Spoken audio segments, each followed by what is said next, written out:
students that I knew, right? Colin is still here. So happy to see you, Colin. It's just a delight. And if I haven't met you, then we're going to spend an hour and a half together, so we might as well get comfortable.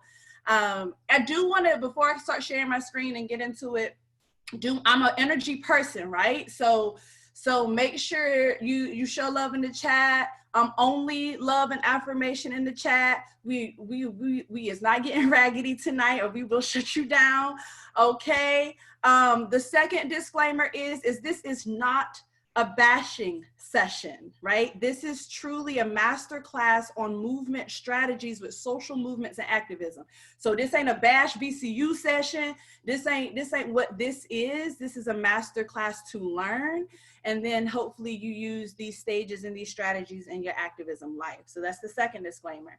The third thing is, we affirm over here. So you're gonna see my social media handles, or if there's something that you like, that was said, I'm going to give you my social media handle. So don't feel like you can't be, this ain't real class, you know what I'm saying? So don't feel like you can't be on your phone. You can be on your phone, you can tweet, you can IG, whatever you want to do. So I just want to kind of liberate you and motivate you to be interactive as much as we can in this year here of 2020 that has given us so much. So let's get started. You'll hear a little bit about me soon.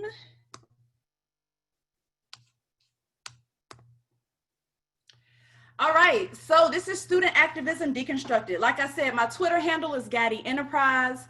My IG is Ashley Gaddy Enterprises. So if I say something that you like, if you want to take a picture, whatever the case may be, at me.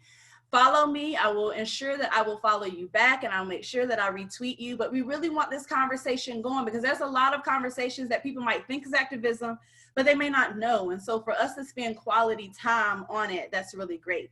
Now, this is a master class. So with that being said, I'm going to go a lot slower today. If you have been in any one of my trainings or any one of my, keynote speeches, they kind of are made to kind of, you got 50 minutes, or you got to have to really try to inspire the crowd. And I'm not saying that I won't inspire you today, but we're really going to break it down. I'm going to teach you today. So I do recommend that if you have a pen and pad out, to get that out, or if you want to take notes on your laptop or your iPad, whatever method, note section in your phone, whatever method works for you, if you feel obligated to take notes today, this would be the time to do so, because again, it is a masterclass. The last thing I will say kind of as a disclaimer is that because I am doing a lot of teaching, there will be a lot of words on the screen. So for accessibility purposes, I will be reading all the words on the screen. And so it may, you may see a lot and hear a lot, but we have to be as accessible and inclusive as possible to all forms of learning. So I do want to, again, depending on how you learn or take in information, I do want to tell you now that you will see a lot of words, but we'll go at a slower pace, and I will read the words as well. All right, so who am I? So again, my name is Ashley Gaddy. I use she, her pronouns. My undergraduate work was at the University of North Carolina, Wilmington, in Wilmington, North Carolina. NC stand up. If you know me, you know I rep North Carolina all day. You know I rep Raleigh all day. Wilmington is my second home. I know Southside Raleigh is on the call tonight, so it makes me really happy. I got my degree in communications with a leadership minor, and then I returned back to UNCW to get my master's degree in liberal studies. So liberal studies is the study of the human condition. And so I always try to rep from my grad program, because people be like, I don't even know what that means. And so if you're really interested in kind of learning people and really want to study people without all the biology attached to it, then you might want to check out liberal studies. My current academics, I am currently a doctoral candidate at George Mason University, currently dissertating, and that's all we will say about that. Again, my link to VCU, I worked there for 2 years. VCU students are like no other. I worked at an institution prior to VCU, and I worked at another institution after VCU, and hands down, y'all are the realest, loudest, most high vibe, ready to ride students that I have ever seen. And so I thank you all for who you are, because you gave me so much life in my time. My favorite things, Hamilton. I'm still stuck on Hamilton. And I love it. The beach and cheese. If you want to bribe me, if you know me, you've seen the slide before. Cheez-Its, cheese puffs, the block of cheese, whatever it is, just send it my way. Primary identities: Black, Southern, woman, and educator. I really do love putting Southern as an identity, because it took me a long time to embrace that one. It took me a long time. And so in homage to my ancestors who are from rural America, Robeson County, North Carolina, for Gaddy Road, I am going to rep Southern. And then my favorite quote, "You become what you think about." That's from my daddy. So this is me today, right? But let me tell you who is also me. This is also me, okay? Don't get it twisted. I am an activist. Do not get it twisted. I am a protester. Do not get it twisted. This picture in the red is my probate night. Shout out to Delta Sigma Theta Sorority Incorporated. This is the night where people kind of knew not to play games with me on campus with this social movement stuff. But this is the night I let them really know, like, I'm about this movement. And I will get, her name is Born Supremacy. She's a separate kind of identity, but this is her. And so Born Supremacy is my line name. And so I was really about this in college. And then as you can see, this is another form of activism. I choose to use attire as a form of expression with activism. So honestly, this picture in the black and white, I was supposed to advance to candidacy before I did. And I had worked very hard. And when my committee kind of came back and said that I wouldn't advance, I really kind of chose to express in this way via activism, and like literally show up on campus in all black in the department office and let them kindly know who I was. So please know, like I said, like this picture cute, but this is also me. And I also have to, before we get started, I do have to thank our ancestors whose blood was shed, whose freedom was tampered with, and whose bravery we acknowledge in order for us to be here today. So some of my ancestors are on this slide: the late, great James Baldwin, the late, great Audre Lorde, the late, great Nina Simone, and then my beautiful late, great grandmother Hazel, who's here sitting in the wheelchair. And then very blessed to have my grandparents still alive. And so there's Grandma and Grandpa Gaddy. And in the top right-hand corner, those are my parents, Dennis and Jackie Gaddy. So what I want you to do right now is I need you to shout out who are your ancestors, who are the people who you bring into this space today. Call them out in the text. It can be by name, it can be their title. Who are we honoring? Yes, to Marcus David Peters, the late great, we honor him often. Go ahead and shout out who is the ancestors that you bring into this space today. Gabriella Brown, Robert Brown. Right? Saying their names doesn't have to be for people who are already passed or were gone away or moved on to the ancestral plane. It also can be for people who are alive right now. L.V. Robbins, hopefully I'm saying that right, L.V. Charles, Josephine, Florence, yes, Baynard Rustin, one of my favorites, Walter and Mary, Ray and Kay. Any more ancestors or people who you carry with you to bring into this space today? Thomas, Archie, Martha, Andrea. Again, apologize if I'm not saying the names correctly. Brenda, Christina, Marcia. So as you can see, we all have the people that we bring into our space. And as activists, we have to carry them with us. We have to hold them with us. So just always, again, before I get started, especially in activism work, want to give homage. So let's keep the chat going, because here's what I need to, well, sorry, excuse me. Oh wait, no, I did it the right way this time. Great, keep the chat going. Here's what I need to hear from you, right? See from you. Who are you and why are you here? And this is not, my name is Ashley Gaddy and I'm a senior majoring in biology. That's who I am. I don't want you to say your major. I don't want you to say your year. Who are you and why are you here at 6:17 on a Thursday night in a master class for activism? Who are you and why are you here? Faculty, staff, your voice is also welcome here. This is not just for students necessarily. So who are you and why are you here? I don't need your name. I don't want your major. Who are you and why are you here? a lifelong learner, advocate, sister, mom, daughter, and wife. Hey, Christina.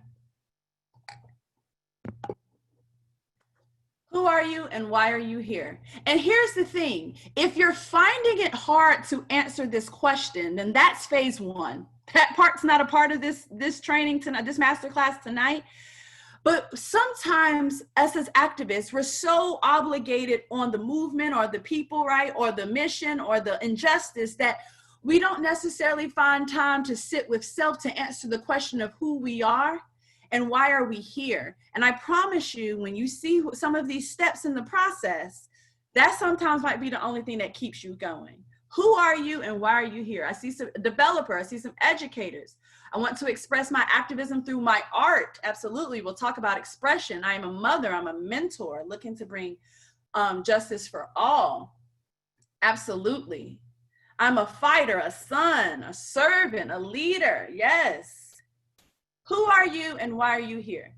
One of my favorite films, late great Chadwick Boseman, showcasing himself as T'Challa in Black Panther. Now the reality is, okay, T'Challa the character, we're gonna separate T'Challa from Chadwick right in for a few seconds. So M'Baku could have taken T'Challa out, but the movie had to keep going. So when T'Challa was on his last breath, right, and he looked back and his mom said, "Show them who you are." You need to be able to know who that is when you tell yourself that question. All right. It is a student affairs presentation, so there are learning outcomes. So let's go over the learning outcomes. Students will gain an understanding of the history of activism and its role in civic engagement. Students will learn how student leadership can be used to make effective change at the institutional level. And students, you will gain tangible tools to use your platform in activism work. Faculty, staff, there are things for you too. So we will have a portion of what faculty and staff need to be doing at each phase of the process as well. So there is room for you, faculty and staff. All right, so now we are going to start with the history of student activism, and we are going to show this clip. You may have seen it before. I know Tiana's lovely self has already kind of talked about this topic and trained on this topic. So we are going to also set the foundation of the history of student activism.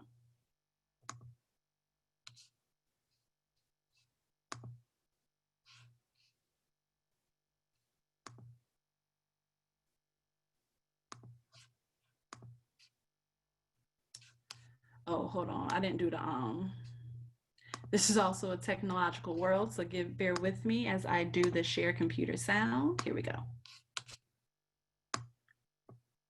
Shut it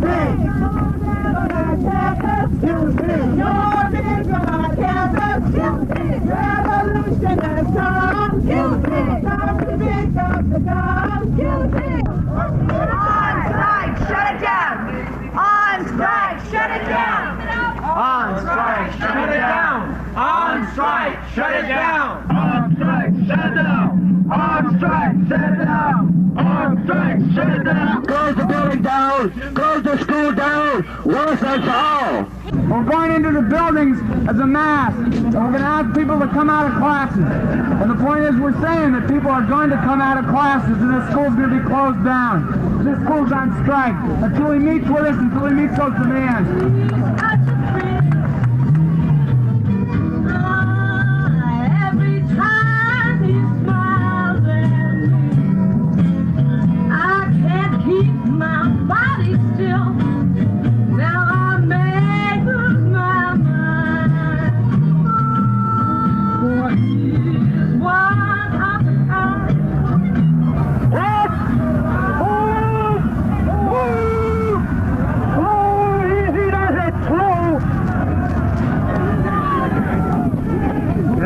Get out.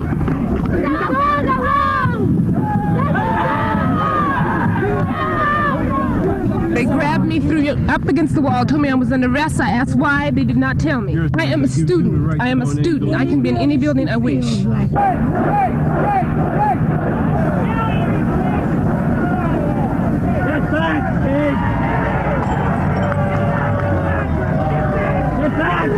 Get back!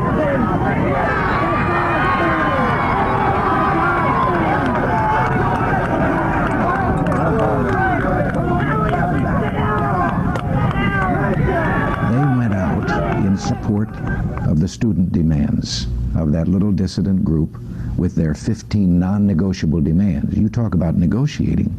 I would call to your attention that the Black Student Union has declared that their demands are non-negotiable.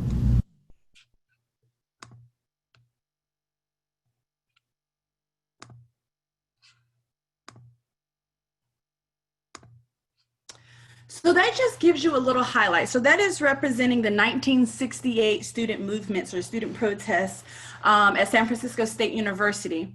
And it really starts to speak to the history of student activism on college campuses, right? And so some people may think about student activism and watch this group as a pastime, but the very same things that they were protesting for now are just another type of demands that we're asking for.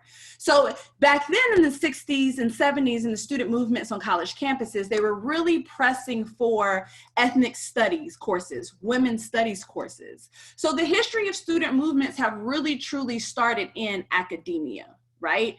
Understanding that the struggles taking place on college campuses because of the student protests were inspirations for power in that movement, in that moment. In the 60s, we can imagine maybe going to an African-American studies course now, or we can imagine a women and gender studies course now, or a full major or a full minor. That was not even an option. That wasn't even thought about in the 60s and 70s. So these struggles and these student protests really kind of inspired power.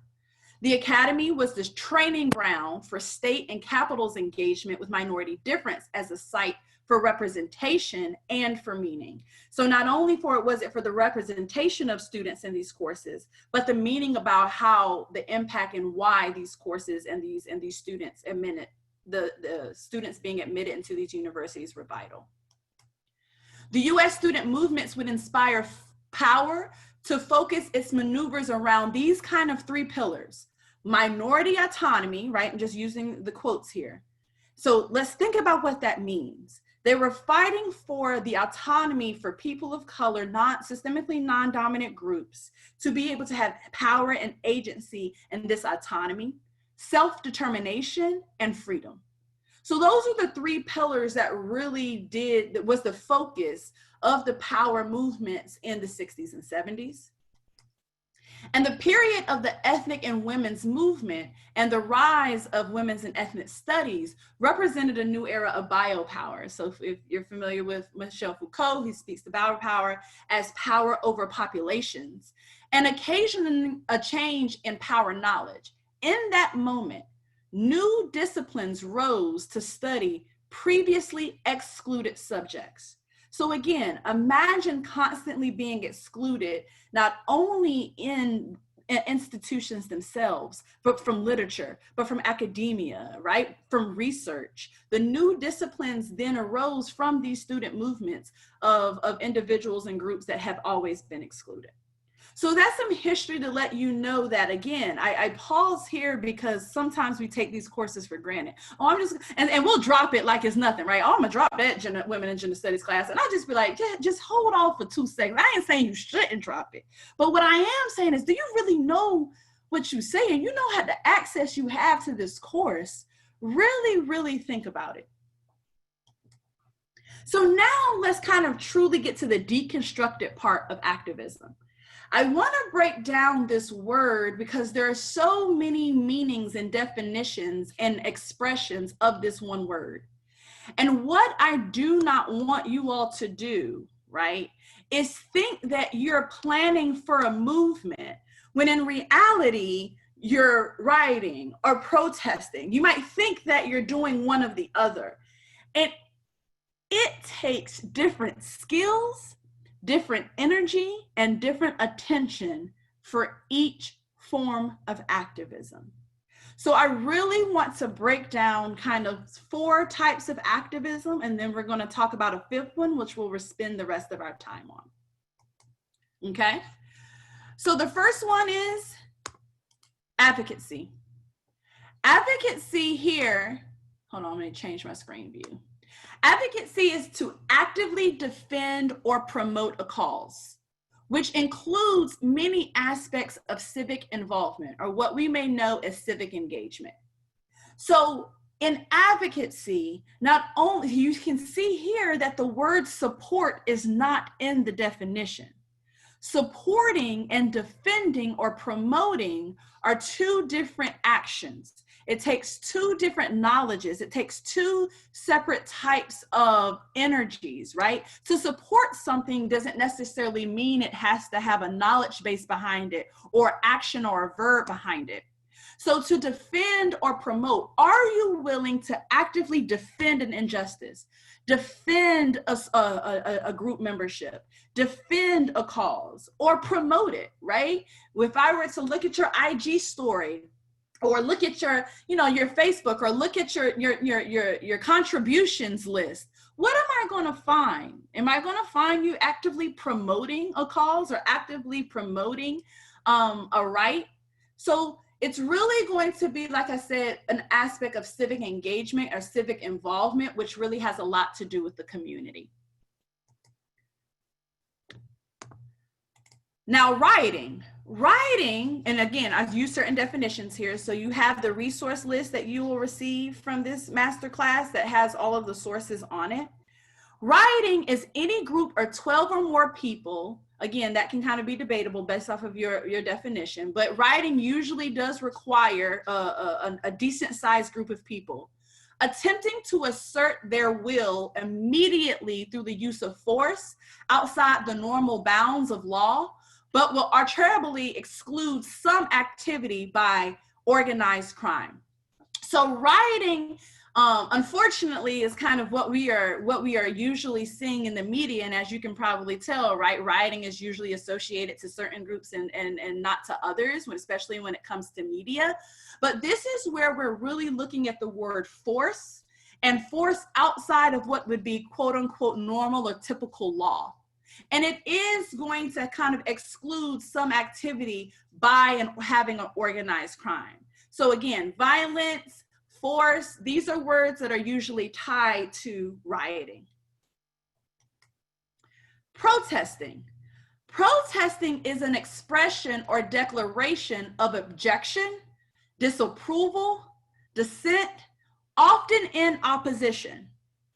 When you are protesting, the action is expressed as some form of grievance, or again, some kind of disapproval, some kind of objection, or conviction to a wrong or injustice. Protesters are unable to correct the condition directly by their own efforts. So this is why the form of protesting is being done, because people usually cannot right the wrong just in their daily lives, right? They need to have an expression, a more granular expression of their objection, of their disapproval. And the action is intended to draw attention to the injustice, to purposely draw attention to the wrongdoing, or, the murder, whatever the case may be. So because we cannot, change law or make decisions kind of in our day-to-day, we have to then protest to then draw attention to the wrongdoing. And then by that mass collective expression, hope that we can make change. And then there's organizing or community organizing, right? Organizing is when we combine the emphasis on long-term vision, the ideology and movement building with intention to internal personal, but also organizational transformation. Organizing is going to be your wide, large, long social change.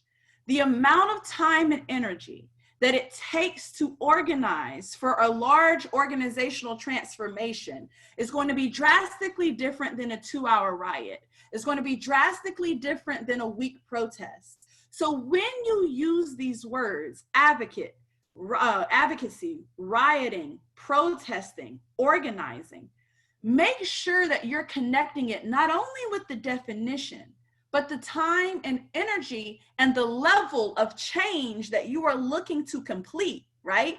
If you are rioting, you are usually not thinking in that moment about a long-term vision.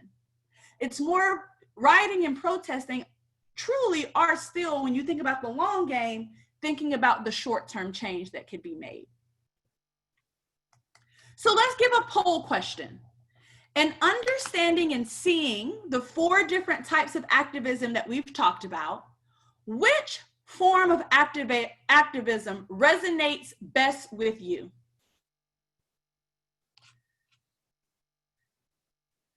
Take the poll and let me know, let us know, let's see. What form of activism best resonates with you? There's no right or wrong answer, right? And so if rioting resonates best with you, then so be it. That's what it is, right? Again, we have to also break these stigmas that a form of activism is seen in a negative way, which is, again, kind of what media does for us. All right, so we have the poll results. Are you all able to see them? So I'm seeing on my end, we have 63% of the audience who says advocacy resonates most with them. We have 2% of the audience that says rioting resonates best with them, 21% protesting, and 47% organizing. So this is actually usually common. Almost always rioting will have the few amount of people, again, per the definition, per the energy. When you use words like force, etc., right? That is usually going to draw in a fewer amount of people who are, you know, down for that level of activism. And sometimes organizing and protests go back and forth. So in this case, it looks like more of the audience resonates more with organizing, but I have also seen protesting be over organizing. But almost always advocacy comes in number 1, because again, right, when we talk about activism, advocacy does require energy, it does require action, but when we really start looking at what is there to lose, there's not really as much to lose in the advocacy realm than it is the rioting realm or the protesting realm or the organizing realm, because that comes with more sacrifice at times than maybe advocacy, right? So please do not hear me saying that if you identify as an advocate that there's no sacrifice and you ain't got nothing to lose. That's not what I'm saying. What I am saying is when we talk about all the forms of activism, there are higher or more consequences or reactions and things to lose with the other forms of activism. All right. So let's talk about the goal. So we talked about advocacy, we talked about rioting, protesting, and organizing. The goal here for long-term movements in institutions, real kind of monumental change like we saw in the history of activism, are social movements.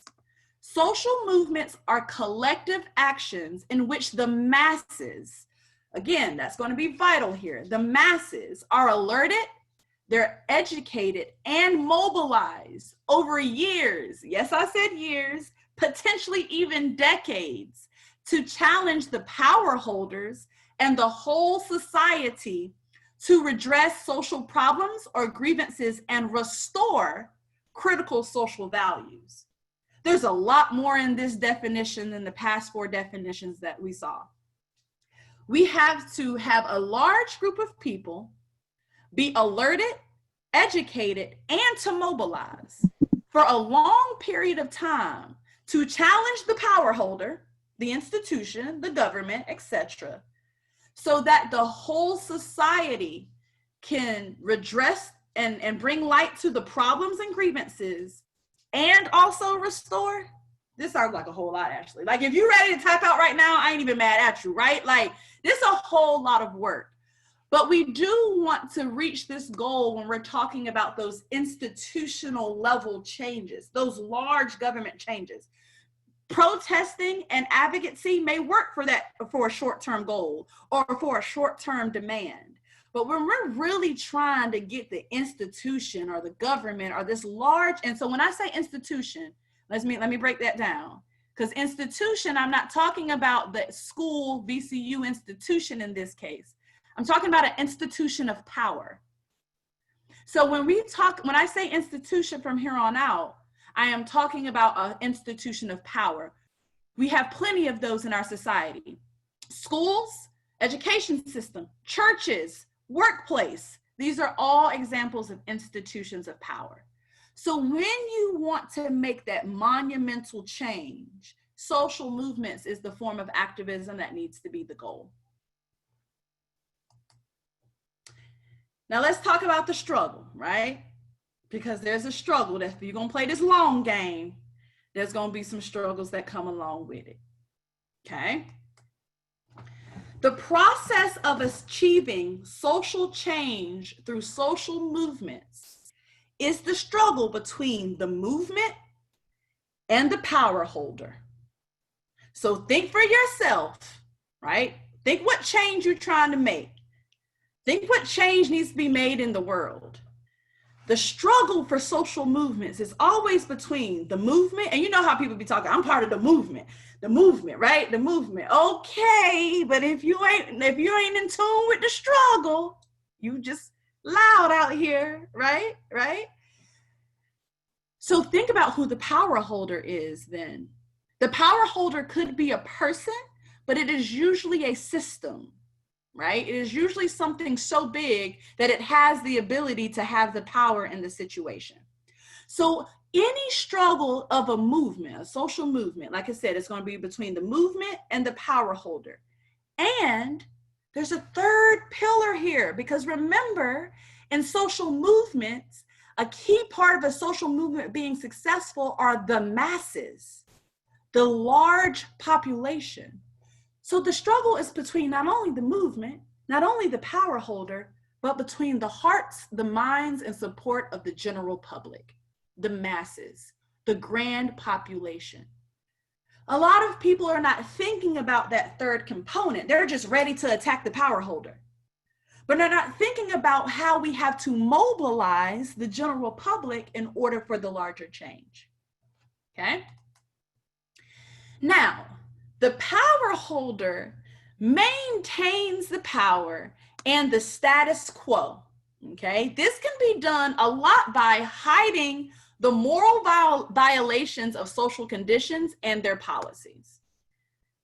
Think about, right, if you had to go find a policy for your, you know, you're trying to, let's just say you're writing a paper in this case. You got to find a policy of an institution. You know, have you ever paid attention to how long and deep they make you look for that policy? And that's even if, and then they'll put it behind the little page. You got to click to go in order to find the policy. And it's just like, why is this not public knowledge? Why is this hidden? What are they trying to do around here? When we're talking about power holders, they are usually able to sustain and maintain power and keep the status quo by hiding a lot of social violations, policies, social conditions from the general public. What makes it really, really hard for the movement and certainly for the general public to know what's really going on out here. The movement's aim, though, is to educate and win over a large majority of that public and rise up and mobilize that public into effective force that brings about the bigger social change. So if you are not thinking about yourself as an activist in a social movement without thinking about mobilizing the masses, then it's already a disconnect that's happening. Because as you saw in the video clip, it took a large, now were there probably a few students who didn't come out of the classroom? Sure, right? Potentially, right? Absolutely there are. But the masses said we are not going to class. The masses said we will lay here for 5 months and not pay tuition or whatever the case may be. So think about the struggle of a movement. Now with every movement comes a strategy. Here are the main components of a movement strategy, and then we're going to break it down in stages. But here's kind of any movement generally has some of these components. Again, I have not put all of them on the screen, so please refer to your resource sheet for that. But these are, if you want a social movement, your strategy needs to have these pillars. It needs to publicly show that the social conditions and power holder policies violate values, traditions, and self-interest of the general public. Every movement needs to show what the is going on around here. You see what I'm saying? Now, if you worked with me before, you one of my students, you know I would have said the word, but some of y'all, I don't know some of y'all, so I'm gonna chill a little bit on the recording, right? But if you've been in the OMSA office with my door closed, you know the deal. So every movement needs to publicly expose the power holder and the power holder's policies and values, etc., that violate the general public. Every movement needs to keep the issue and the moral violation in the public spotlight and on society agenda on contested issues.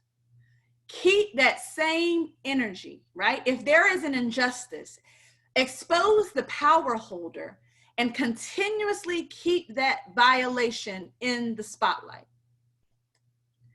Every movement, a strategy of movement needs to counter the power holders' social myths, their justifications, and their denials, right? So in a movement, when you get hit with no comment, I don't wish to talk to you, expose you. They said no comment, right? We are going to continue to counter their denials, their justifications, their social myths, because we need the general public. Again, the general public is the goal here that we need to mobilize. And every time that someone says, oh, we don't have a, again, this is just an example, so this is not VCU specific. We don't have a diversity problem. Excuse me? Expose, right? Always, every time they try to deny that there's a problem, keep that, counter that is what I'm saying. Involve increasingly larger portions of the public in programs that challenge the power holders' policies and promote alternative visions and programs. This is where it starts to get a little cloudy for college students, because they will publicly expose, they will keep that issue in the spotlights, and they will counter every denial. And then when faculty and staff say, well, what's the alternate vision or program? Y'all know what y'all need to do. Wait. So we ain't gonna promote no alternative vision and program. You ain't got an alternative solution, right? Challenging and exposing is one thing, but we have to increasingly have the general public to start thinking about and promoting alternative visions and programs. Because we want change to happen, and we want to try to have it to happen on our accord. So if we want it to happen on our accord, then we need to put the energy in providing and promoting and getting the general public to promote alternative visions and programs. Don't, college students, hear me, because I think that this is the number one place that I see we have the largest area of growth. Don't compromise too much too soon, right? You saw even the president say they had 15 non-negotiable demands. You may find as the journey continues that you get 2 at first, and 3 at first, right? But don't necessarily, don't hold everything at your pocket all at one time. And don't compromise too much too soon, because you may need to counter your power holder, and you need to have something still in the game in order to do that. So maybe you don't need to go. Shout out to 2015 at VCU. I was interviewing and they sent me this news story of all the students who just sat in the president's office and didn't move. And I said, oh, this is the school I'm about to go work for. Got it. Okay. Right? Right? So you might not need to do the full president office shutdown day 2. You see what I'm saying? Don't compromise too much too soon. After a large majority of your public opinion is won, you have to have an end game strategy, because now we have to mobilize the public and institutions to create and implement the change, despite the determined opposition of the central power holders. So once you got, now you done revved up the masses, right? You done got your crowd, you done got your people, they are down. You have to have a game plan of how you are going to implement the strategy, how you are going to implement the change, because when you begin to implement the change, there is going to be another wave of resistance from that power holder. So you need to have an implementation strategy.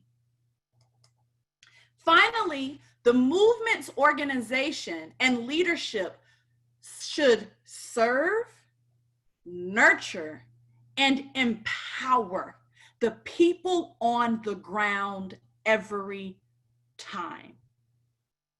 Everyone is not made for the grassroots, but every time your grassroots activists better be top priority on your mind.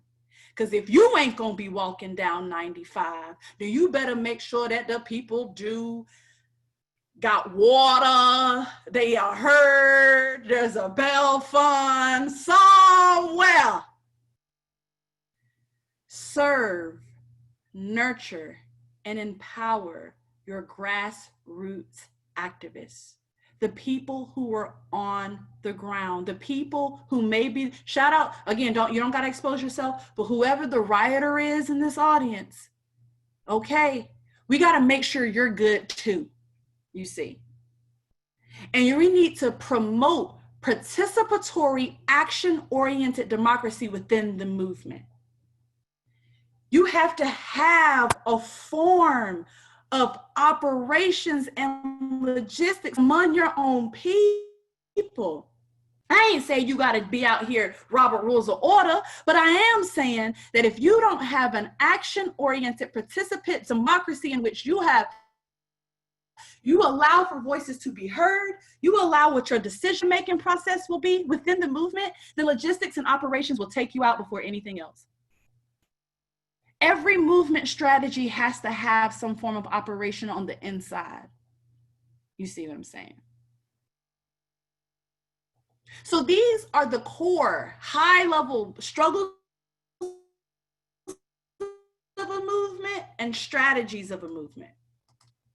We're going to go through 8 stages. Again, I'm mindful of time, but we're going to go through 8 stages.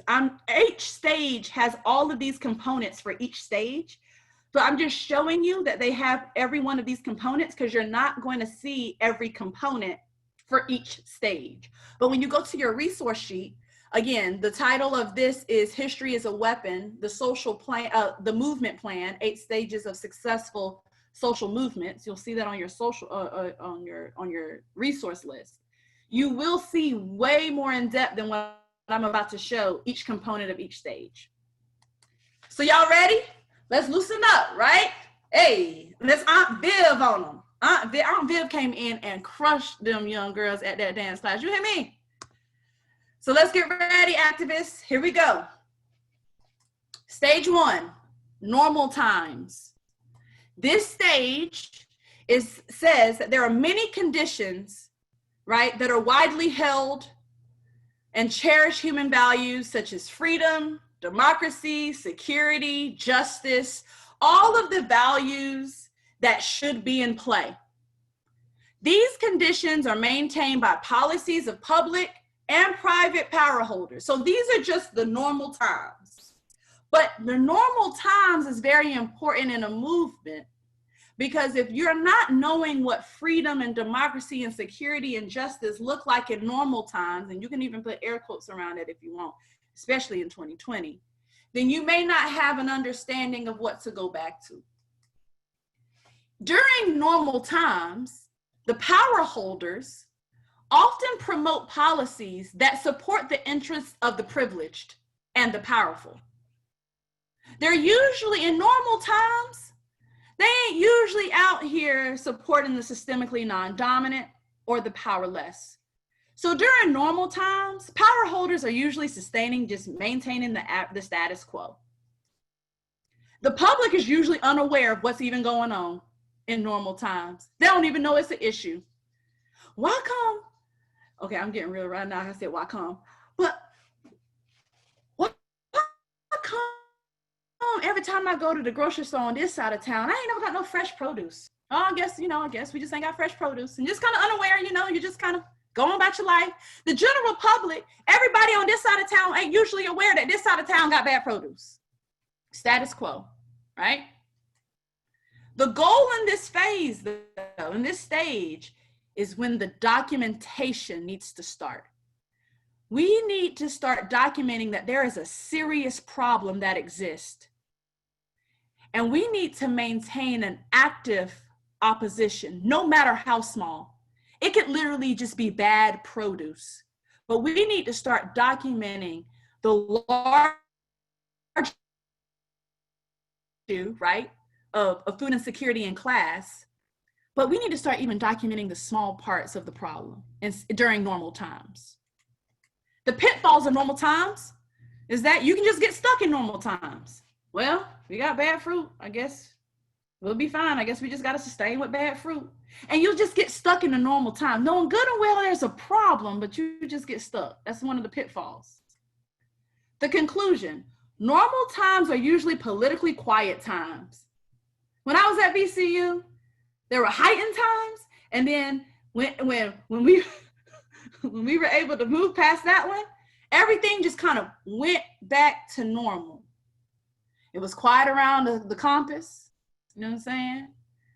Right? Floyd Avenue ain't have too much commotion on it. So the conclusion is that it's usually quiet times because the power holder is still maintaining some form of status quo. The power holder still has everything working in their favor. So now let's stop and pause and reflect. Think about you, think about your life, think about your cause, think about what you want to have a movement on. Students, because faculty and staff, you have a different thing to think about. Start jotting down what's normal times for you. Is normal times the beginning of the school year? Is normal times when there's not an election year? What's normal times? Faculty and staff, how do you support students during normal times? Almost always faculty and staff, we know when a big year or a big moment in the school year or in a year is about to come up, right? So during normal times, before there's a big uproar, what are we telling students? Are we asking them to document the small injustice or the microaggression they had in their class? What's normal times? How do you support students in normal times? Give you a few more seconds. For you, what does it mean for you? I would say for me, normal times ain't nothing, we ain't in normal times, so 2020 don't count. But normal times is usually, for me in my work, like the 6 months after the uprising of another Black man being killed on television, right? We usually kind of go back to normal times. Okay? Stage 2. Stage 2 is that you have to now prove the failure of the institution. This is when we start doing a little bit of exposing. This stage is to increase the intensity of public feeling or opinion, an upset required for the social movement. The social movement has not begun yet, folks. So as you can see, we're already on step 2 and the movement has not taken off.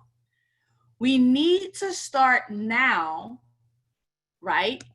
Exposing and getting the public feeling about this topic or this injustice, and have the public start to realize that something ain't right here. This policy is violating our justice or our value. The opposition you may face, though, is that the opposition must prove both that the problem exists and that the official power holder and institution perpetuate the problem. So not only do you have to prove that that's a problem and get the masses to know that there's a problem, you also have to kind of prove that the power holder or the institution perpetuates said problem. And in order for that to happen, activists, you need to know for sure that it is indeed the person or the institution or the system that you're calling out's problem, that they are actually perpetuating it. In this phase, the power holders fight the opposition through normal channels, right? So this is when they're winning easily by like continuing the policy or, you know, sending a campus-wide email. They're not feeling threatened. They're not feeling concerned yet, right? They're not getting a little nervous yet, but they are going to fight this opposition, the small intensity that's rising within the public with the quick kind of response. Official policies and the status quo. So you may find that you're just now starting to get the public to understand, but this is when your public ain't on board yet. They're like, everything's fine. Like, hey, listen, here's one thing we hear, activists, right? It ain't bothering me, so I'm good. You see what I'm saying? This is the part of the stage where the public is saying that. Your goals for this stage, you want to, this is the research part of the strategy, y'all. I have to tell my students all the time, you got to do your research for the movement. This is when you have to start not only documenting the problem, you need to start including the involvement of the power holder. So if we don't have good produce on this side of town, I need to start documenting I need to try to find, when does the delivery truck come in? What company is delivering the produce? Who is the CEO of that company? How much does that company make a year, right? What other routes does that company have? Because I need the public to know by the time I get loud that it is indeed the company who is perpetuating this bad produce problem. I'm just using something off the top of my head. All right. The goal is to also document the citizens' attempt to use normal channels of citizen participation and prove that they did not work. College students. What this means is before, speaking strictly to 2015, before the full presidential office shutdown happened, whatever you want to call it, right, happened, you need to be able to document that we tried to send emails first. We tried to at the president first. We tried to show up at the town hall first. We tried normal channels of citizen participation. And you need to prove that they did not work. You need to become experts of the problem. You need to become experts of the power holder. I think that especially if your institution or your power holder is an institution, you need to also know the timeline of social activism and social movements at that institution. If you don't know how VCU got down in 77, then you probably need to know how students got down on VCU's campus in 77 when it came to ethnic studies. You probably need to know how your African American Studies department got to VCU. Become the expert. And because this part takes so much time and research, a lot of students don't want to contribute to it. They're not willing to do the normal channels of citizen participation first. They trying to go straight.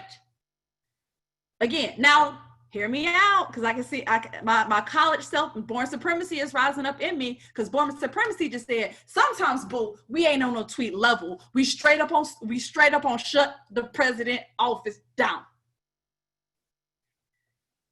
That's cool, But that's not social movements. I'm talking about if you want to implement a social movement. We have already, rioting, protesting, organizing, and advocacy are over here for tonight.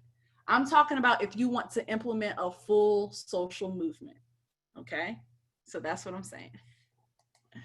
Now, the conclusion can actually be a little disheartening, right? Because what you find in that research, what you find about that power holder, you may not like, right? You may actually find that the person you thought or the person you didn't think would perpetuate the problem is perpetuating the problem. So think to yourself, what does stage 2 look like for you? Students, now you have to prove the failure. Write down what you need to do. What do you need to do to become an expert of the problem? Faculty and staff, how do you help students become experts? That's what you need to be reflecting on. If a student comes to you and say, there's bad produce at this side of town, can you help me understand like some things I can look about to become an expert? You may not know nothing about that grocery store, that side of town, or their tomatoes, okay? But you need to be thinking about ways in which you can help that student become an expert on that topic. It can be a link. It can be especially if you're faculty, especially if you're a researcher or if do a lot of work in history, it may not be something for the right now. You might need to go see what Jackson Ward was in '84. Okay. So maybe you send them a link to an article from '84 and that can help them get to their produce problem. You see what I'm saying? So faculty and staff, how do you help students become an expert? Students, what research are you going to do to become an expert? Stage 3, ripening conditions. The social movement has not taken off yet. This stage, hold on, wait, is this the takeoff? Hold on, wait, it might be the takeoff. I thought this was a takeoff. Oh no, it's a takeoff. Okay, we at the takeoff, all right? On the new social movement. Oh no, I know it. The takeoff of a new social movement requires preconditions. I was getting fast. We're not at the takeoff yet. This is the buildup, right? These are conditions that are broad historic developments. This is where the growing population of victims and allies are starting to arise, right? The people who are down are starting to get excited. We're bringing in our allies, right? We're bringing in our resources. We're getting the conditions ready for takeoff. The opposition that you may be faced with at this phase is the discontent among subpopulations of victims and their allies, and providing them with a new level of understanding about the seriousness of the problem. Ashley, what do you mean by that? Mom, Dad, I'm an activist, and I am dedicated to getting fresh produce at the grocery stores on this side of town. Girl, we've been good with that produce. Your grandma ate that produce. I ate that produce. We all good with that produce. But Mom, it's a really serious issue.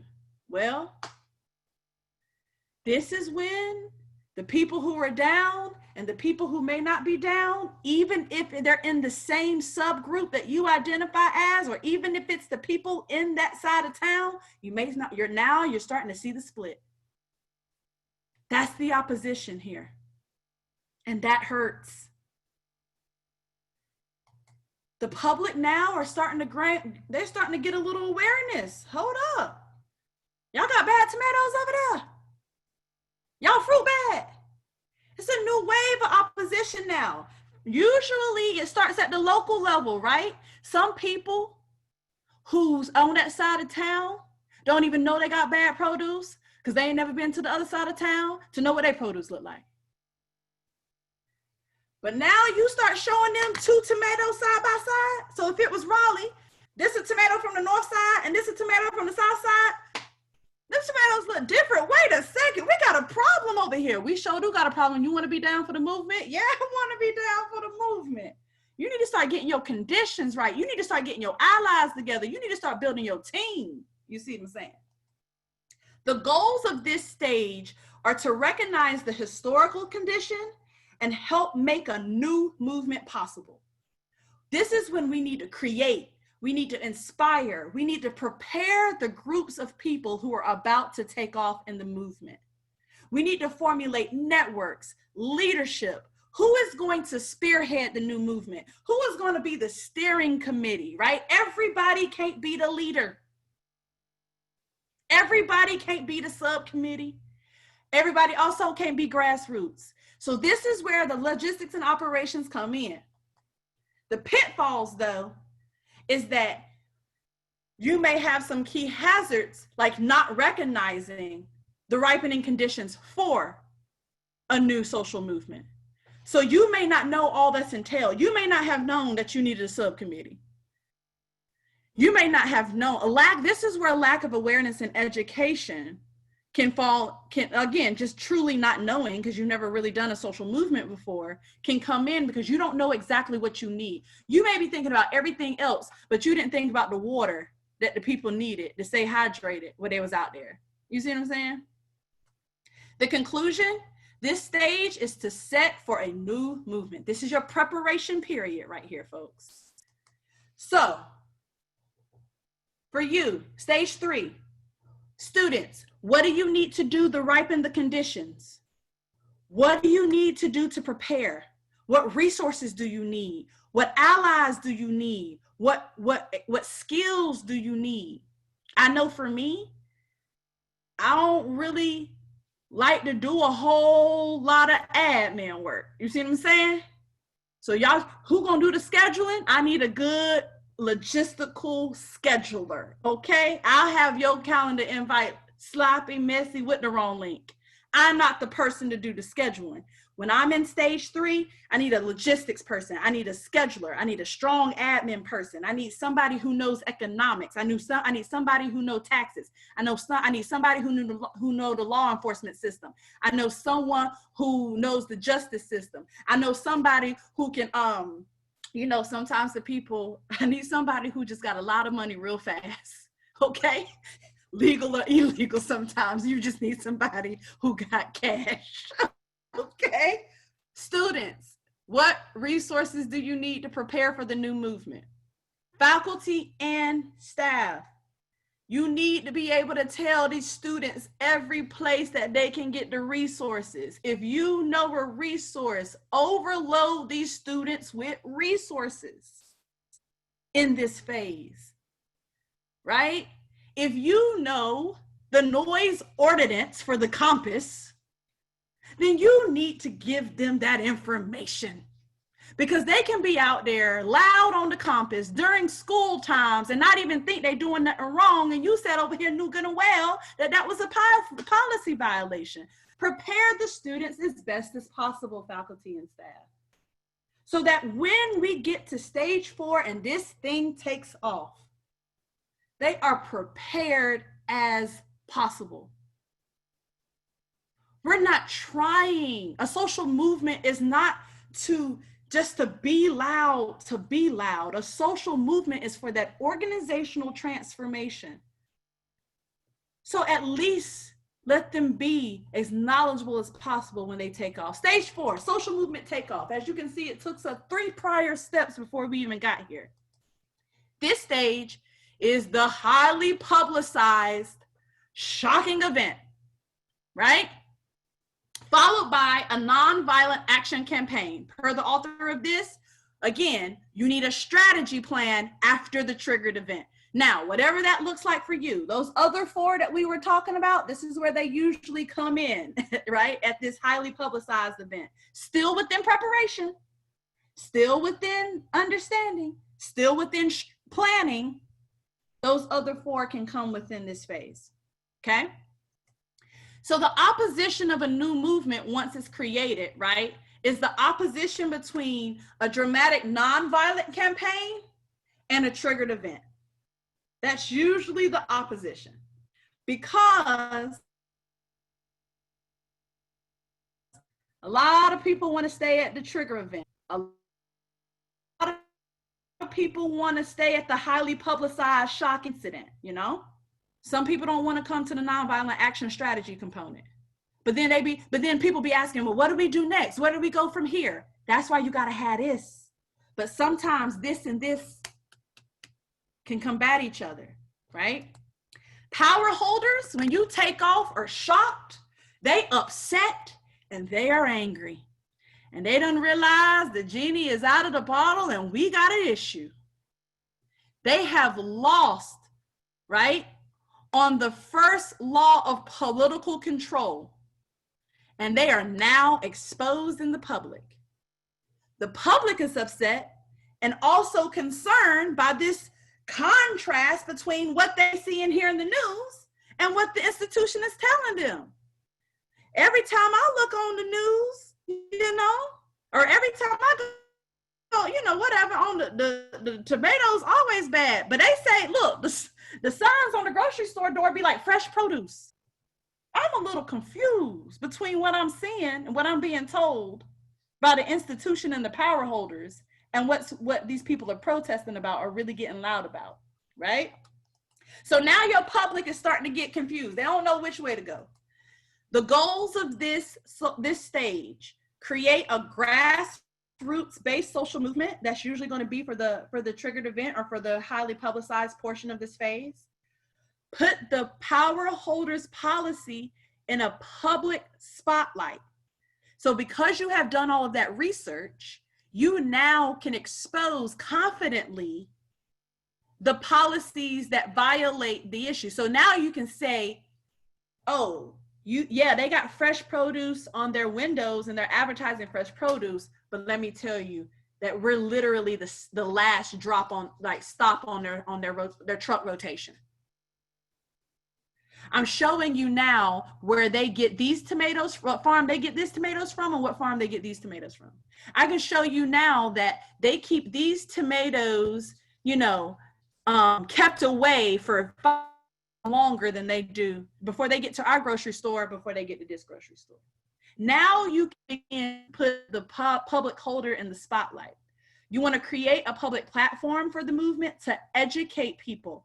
You need to constantly educate your public because your public is about to save you. So they're already a little confused. So now you need to start educating the public about that bad produce so you can get the public on your side. The pitfalls take a whole lot of work, y'all. And the pitfalls are you may burn out. You now got to schedule all these education sessions. You now got to be the one who on the picket lines. Somebody got to make the signs. I'm gonna tell you right now, I don't do no arts and crafts. I ain't here for the aesthetics. So, my sign, for people who want to make pretty signs and stuff, I'm pretty sure that take a long time to do that. Another pitfall, you may not see the progress as success yet. Not at this phase. Even though we're taking off, you may fall into this, oh, well, we ain't gonna be successful. The conclusion of this stage is an exciting time of triggered event, dramatic action, passion, new movement, public spotlight, crisis, high hopes, and a lot of energy. So think about, for you, students, what does the takeoff for you now mean? You see that you have to create a large public event. You have to create smaller educational sessions. You have to have a grassroots plan and you have to have a nonviolent action plan. What does that look like for you? Continue this story, stage 4. Okay, faculty and staff. What you gonna do when you show up to work the next day and the campus is filled with students and posters and loud music? How you gonna act, faculty and staff? What do you do on takeoff day, faculty and staff? How do you show up on takeoff day, faculty and staff? Because the reality is if you have been a part of stages 1 through 4, oh, you know what's coming, okay? You helped them get now you didn't do it. You didn't go get the resources. You said, here's an article about Jackson Ward in 1984. That's all I did. But we kind of know what's brewing. And students, please just be a little graceful to your faculty and staff. I promise you, students, you do not have to tell us everything. Can you spare us just a little bit? We're gonna be on 90, I don't even know which, at the intersections of Floyd and whatever, right? Cary and Belvedere. I'm just gonna say that because I know that's the intersection. Broad and Belvedere. We're gonna be on the intersections of Broad and Belvedere, right there. Not twice. And then that's gonna be the code. You ain't gotta tell us all that. We don't want to know all that. We not in it, okay? We not in it. Just be like, they got bad produce down at the supermarket on the other side of town. I really think that's an injustice. Can you really help me out with this plan? Absolutely.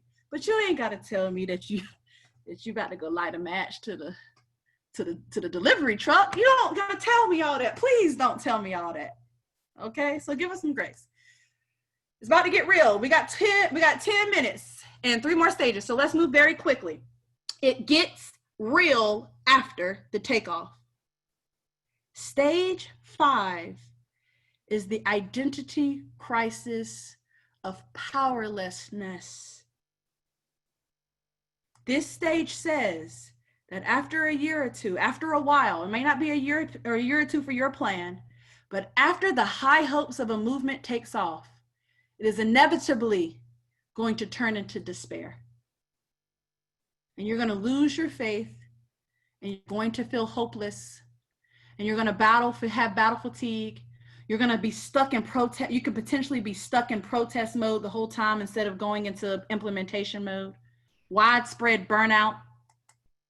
The public is starting to now experience dissonance, and they don't know who or what to believe. They so confused. They were all revved up and excited, but then now they don't know who or what to believe in stage 5. The goals of this stage is to stay true to the strategy. You need your support groups. You need to adopt an empowerment model. You need to move from that short-term protest, rioting, advocacy to that long-term life social change. That's the goal of this phase. The pitfalls are that you may feel disempowered. You may be full anti-leadership. Sometimes you're even against your own people in the movement. The conclusion of this is usually that it's a personal crisis for activists. And after the experience of a movement in their takeoff phase, they view the world and themselves as transformed, but you were really not transformed. We just really took off. So now you mad because we didn't get the 15 demands that we wanted, but we just taken off. So now you feel the whole thing. It's not even worth it. I don't even feel powerful no more. So poll question. After hearing that one of the official steps is that is the identity crisis of powerlessness, would you keep going in the movement? Very quickly, do the polls. Knowing, and be honest with yourself, no one's looking on this. That's why I have it as a poll question. No one's looking, because this is real here, right? Because the reality is everybody ain't made for all 8 stages, and we're not supposed to be made for all 8 stages. Some people are made for stage 1 through 3. Some people are made, they come in at stage 4 and they'll get you to stage 5 and that's it. So be real with yourself. 83% says yes, we are going to keep moving in this social movement. We're going to keep driving for that organizational change. 17% said no, I'm good right here. And you know what? That's perfectly fine. Just do your role well. If you know you are just for stage 2, then you better do stage 2 and give it 100%. Listen, my part in this whole movement was to ripen the condition and get y'all all the research y'all need. I gave y'all all the research y'all need. See you on the other side. I'm with you. That's fine. But don't be piss poor is what I'm saying. Don't be like, I'm down for stage 3 and be like, oh yeah, when was the meeting again? Because faculty and staff will reserve time to meet with you, and then y'all do stuff like not show up. So I ain't saying you got to go through all 8 of the stages. What I am saying is be true to whatever stage it is that you're going to be in. Okay? I'm pissed at some tomatoes now. I just saw the chat. That's so hilarious. I'm gonna try to make you, by stage 7, I'm gonna make you love tomatoes again, Colin. All right, we're gonna move past the writing phase. So if y'all can just stick with me to reflect. Stage 6 is majority public support. This is when, right? This is when the public starts getting it. This is when we are starting to have a grand strategy. This is when the power holders are trying to launch conflict management strategy. They're trying to defend their stuff. But the public is starting to see now that the power holders' policies have kind of been a little flaky this whole time. Oh, I'm starting to see now. The goal of this stage is to keep the issue and the power holders' policy at in the spotlight. Don't give up, y'all. Continue to let the public know that there are bad tomatoes at this side of town, right? This is when we're really starting to put the energy after we had motivated ourselves and we have our support groups. Now we have energy to keep going. Stage 7 is the success. As you can see, it took us 7 stages to get to success. It begins when the long process of building our position reaches a new plateau and we are starting to turn the tide in the power structure. The power holder is now so overwhelmed that they are now getting flaky on their policies. Now they don't got no strategy. Now they ain't got no plan. You sustained the public spotlight. You gained the majority public support. And now when you have the north side and the south side saying that there's bad tomatoes on this side of town, now that company when you got the north side and the south side saying, I will not shop at your grocery store for 6 months straight, I bet you the grocery store gonna start shaking in their boots then. Now we're talking about success, okay? The goal of this is to have a successful end game strategy. Now they shaking in their boots. Now this is when we can put in our demands. Our end game strategy is that you will use a Black-owned farm to get our fresh produce, and you will deliver the fresh produce within 2 days to this side of this side of town. And you will not overprice it. Because you know folks around here ain't about to see him pay no $2 per tomato. Right? Now, the pitfalls is that you compromising too much at one time, right? Or y'all, the grocery store shaking in their boots. And we want good steaks. And we want good fish. It's like, wait, we was on the tomatoes. Can we just get some tomatoes first? Like, can we get some tomatoes first, please?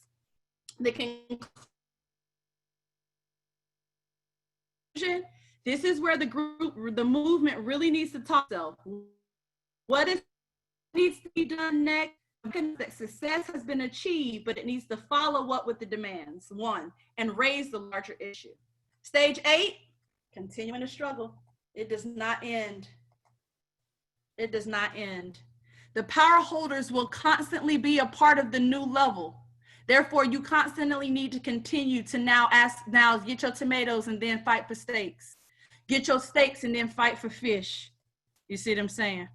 But at this point in time, though, at least you have a large percent of the public who's behind you. Now you got about 80% of the large masses behind you. And now it's 80% backing you up for them steaks instead of 10% who is backing you up for the tomatoes. So there is no end. And then, okay, let's exhale. 2 seconds. We got 3 minutes. Let's exhale. Because here's how we can remain resilient through those 8 phases, those 8 stages. You must have some want to. You got to have some want to do a social movement. And this, again, you got to have some want to for advocacy and all of that too, but you really got to have some want to for social movements. Jump in, jump out. Turn yourself about. Jump in, jump out. Introduce yourself. My name is Ashley. Yeah. Jump in, jump out. What that means is jump in when you got it. You got the energy, your mental health good, right? You glowing out here. Jump out before you get to burnout. Because if you don't jump out before you get to burnout, you'll burn out. And we ain't gonna have you at stage 8. Right? Jump in, jump out, and then jump back in. See the bigger picture, the end goal, right? The end goal is breaking the systemic issue of why that side of town gets bad produce. Keep your eyes on that prize, because you're not, clearly stage 5 is a lot of these stages are going to be hard, but you got to keep your mind on the end goal. Pull from your past. Pull from 1968 at San Fran State. Pull from them ancestors y'all talked about this when we started this. Find your mode of expression. Colin said it was art, right? What is it for you? How will you express? For me, it was attire in that picture. How will you express in the movement? Keep going. You are powerful. And wake up.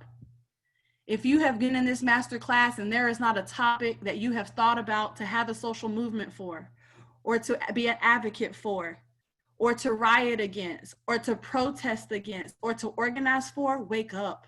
2020 has already given us plenty of examples to choose from. And that's all. So you can follow me on social media, tag me. That's my Facebook, my Instagram, my LinkedIn, my website. It has truly been an honor. I hope this was beneficial to you. And if you want to chat through my social media, feel free to DM me. Like I have we don't have to stop right now. We can talk via social media. So thank you, Janae. Thank you, Commons. Again, shout out to OMSA, shout out to housing. Those were my departments who I love very dearly. And shout out to all my coworkers and students who I know. And if I don't know you, nice to meet you tonight. That's it. That's all I got. So just so you all know, Ashley referenced a toolkit. So she was so gracious to compile resources for us. So I will share those in the Rams Connect group. You can email me. I'll send them to you. Thank you, Ashley, so much. That was so good.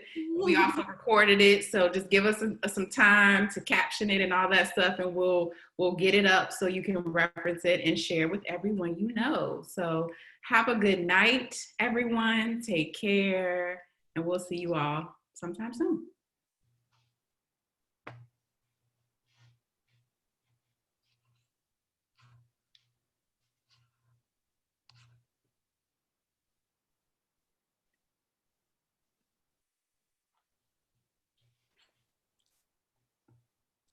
Did you want to, are we starting a new? Yeah, so the other link Down out of here, and then we go to the other. Okay, so we can do